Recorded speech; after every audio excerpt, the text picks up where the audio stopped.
Vamos fazer uma análise aqui, se é que dá para analisar alguma coisa de futebol que o Vasco apresentou nesse primeiro tempo horroroso, totalmente desorganizado, totalmente inseguro.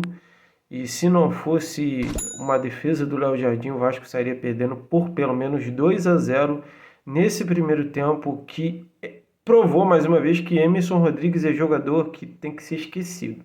Não pode entrar em campo. Ele teve pelo menos 2 ou 3 chances claras de gol e perdeu. Jogador horroroso. Hugo Moura e Matheus Carvalho andam em campo e pouco fazem para mudar a situação do Vasco. Um Vasco inseguro, um Vasco que marca errado, um Vasco que não consegue acompanhar o estilo de jogo do Atlético Paranaense e que está sufocado pelo Atlético Paranaense dentro de São Januário. Parece que cada vez mais que passa o tempo, e isso daí não é surpresa mais para nem um torcedor do Vasco, né? Que o Vasco hoje não representa o Vasco que era no passado. Rafael Paiva precisa de elencos. Rafael Paiva precisa de jogadores. Quando eu falo precisa de elencos, precisa de mais de um elenco, né? Ele precisa montar uma boa base aí. Só que é aquilo, né, amigos? O campeonato, a janela fecha na semana que vem, dia 2. E o campeonato já está na 24ª rodada. Agora é contratar. Se é que dá tempo para contratar, que eu acredito que o Vasco não vai contratar. Eu contrataria mais um volante, já contratou mais um atacante, contrataria pelo menos mais um meio de criação, porque apesar de Jair e Paulinho estarem voltando, não dá conta. E seu Rafael Paiva, você está arrumando totalmente errado o time. Eu acho que já deu, né? Já está na hora de você, picar a mula, né? Então, tá complicado o negócio. Contra o Fluminense demonstrou ser um time organizado, aguerrido, mas contra o Atlético Paranaense, pelo menos nesse primeiro tempo, um time horroroso, que tem peças horrorosas, que tem jogadores horrorosos, e eu falo aqui do Emerson Rodrigues. Ai, cara, um jogador que não deu certo no Inter Miami, onde o Messi jogava, não deu certo no Milionários da Colômbia, vai dar certo no Vasco. Parabéns a quem trouxe o Emerson Rodrigues. Enfim, vamos ver o que vai ser o segundo tempo, né? Esperar um milagre acontecer, né? Pelo menos um empate, né? Se não se organizar, aí vai ser difícil. Mas vamos ver o que vai ser o segundo tempo.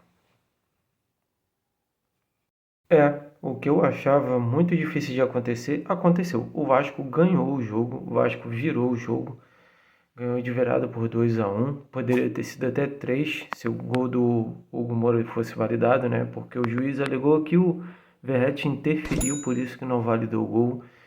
Essa arbitragem brasileira é horrorosa, tendenciosa, sempre age por um lado e não é de hoje isso. Fato é que a gente está vendo aqui o que está acontecendo no campeonato. Não é de hoje que tem polêmica de arbitragem e vai continuar tendo.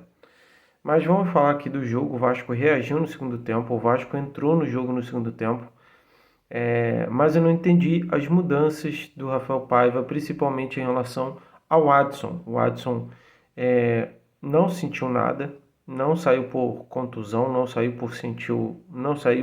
por sentir alguma lesão, não.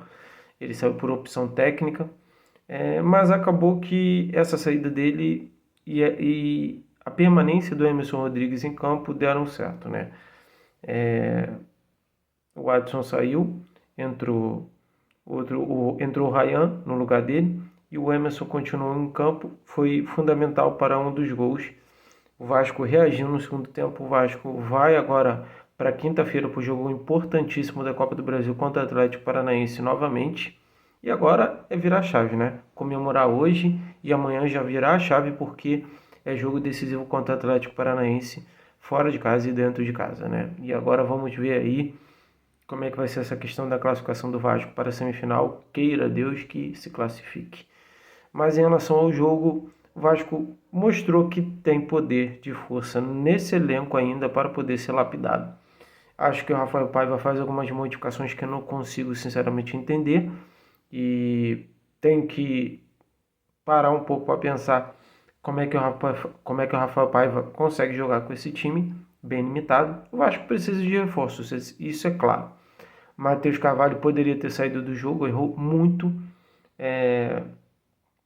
Os dois volantes de marcação, Matheus Carvalho e Hugo Moura, erraram muito, mas tiveram vontade de jogo, tiveram determinação e o Vasco conseguiu a virada no segundo tempo. Agora virar a chave, torcer aí para vir mais reforços, que não fique só no Jean Menezes. E é isso, eu fico por aqui, até a próxima, fui.